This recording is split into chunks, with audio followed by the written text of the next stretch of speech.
मुकेश जी, एक बार थोड़ा सा अर्थशास्त्र सोने का समझाइए। सोने की कीमतें बढ़ क्यों जाती हैं, घट क्यों जाती हैं, और जब खतरा महसूस किया जाता है उस वक्त इसमें इन्वेस्टमेंट तेजी से क्यों बढ़ता है? देखिए, सोना एक सेफ हेवन के रूप में माना जाता है शुरू से अगर देखा जाए, बट जैसे सर ने बताया कि ये एक मिडल ईस्ट का युद्ध है, तो ये कहीं ना कहीं डॉलर इंडेक्स और आपके ऑयल प्राइस से भी लिंक हो रहा है। क्योंकि कल तक हम देखेंगे तो ऑयल प्राइस बढ़ रहा था, आज सुबह की अगर एमसीएक्स के रेट देखेंगे तो हम देख रहे थे कि ऑयल प्राइस रिड्यूस हो रहा है, उसके साथ साथ सोना थोड़ा थोड़ा बढ़ना चालू हो गया। तो करीब 1.5% के आसपास का आज इंक्रीज है कल से। तो सोना सेफ हेवन है, रिस्क ऑन की बात है।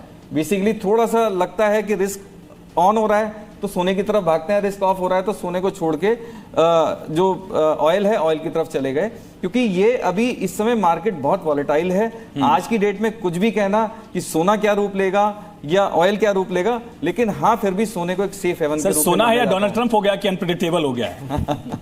सर उसको क्या है कि आप मतलब थोड़े थोड़े ट्रेंचेस में लेंगे तो मुझे लगता नहीं है कि कोई नुकसान होने वाला है। ठीक है आशुतोष सर, इसका ऑयल कनेक्शन लगातार कहा जा रहा है, ऑयल से सीधा कनेक्शन क्या है और ऑयल की कीमतें क्या भी कम होने वाली हैं? स्ट्रेट ऑफ हॉर्मुज को लेकर देखा जाए, जो गल्फ ऑफ एडन वाला रास्ता है वहां पर भी अगर हूतीज एक्टिव हो जाते हैं तो और दिक्कतें बढ़ेंगी। तो क्या ब्रेंट क्रूड ऑयल की कीमत कम होगी क्योंकि इसका डायरेक्ट रिलेशन सोने से हो गया?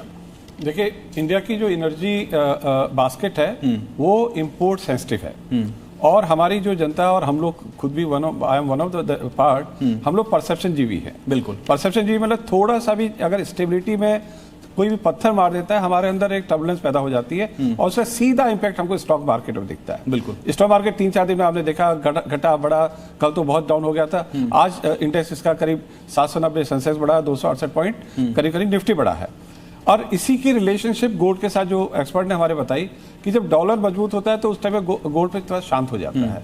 और जहां तक इसको इन्वेस्टमेंट करने वाली बात है, इसमें हमने 3 लेयर पे बनाया अपना एक investment plan. First layer is called production layer, जहां पर गोल्ड आता है, ये आपकी रक्षा करता है। ठीक है। सेकंड स्टेबिलिटी आती है, जहां पर आप इक्विटी करते हैं। थर्ड इज एसआईपी, जो ग्रोथ रिलेटेड है।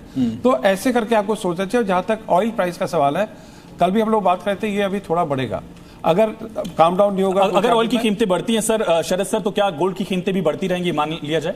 देखिए, ऑयल की कीमत अगर बढ़ती है, जैसा मैंने कहा, ऑयल के बढ़ने से डॉलर की डिमांड बढ़ती है। जैसे डिमांड बढ़ती है तो आपको प्रेशर दिखाई देगा। ये जो मेरी बहन सह पैनलिस्ट है ये बता रही थी, इसमें हम लोग इसको कैसे देखते हैं कि हम लोग देखते हैं डाउन साइड रिस्क कितना है, कि कितना, क्योंकि किसी चीज की, किसी एसेट की बॉटम पहचाननी बहुत मुश्किल होती है कि जहां आप एंटर करें।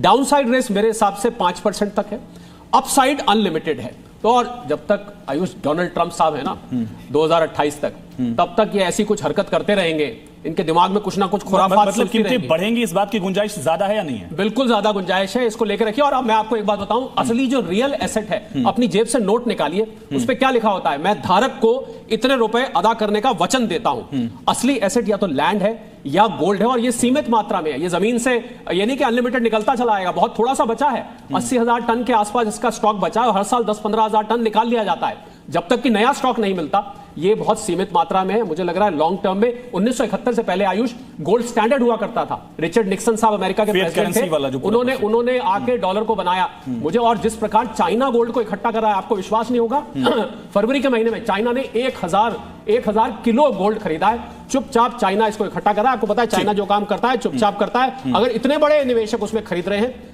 तो हम और आप तो क्या चीज है, मुझे लगता है। शरद सर कह रहे हैं कि खुशखबरी है, रूपा मैम कह रही है कि खतरा है। रूपा मैम, खतरा है अभी कब तक के लिए? फिर देखिए, खुशखबरी तो है ही गोल्ड में, ऐसा नहीं है कि गोल्ड में खुशखबरी नहीं है। मैंने भी यही बोला कि इन्वेस्टमेंट के लिए आपको लेवल्स थोड़ा सा देखना है कि हमें इन लेवल्स पे बाइंग करना है या नहीं।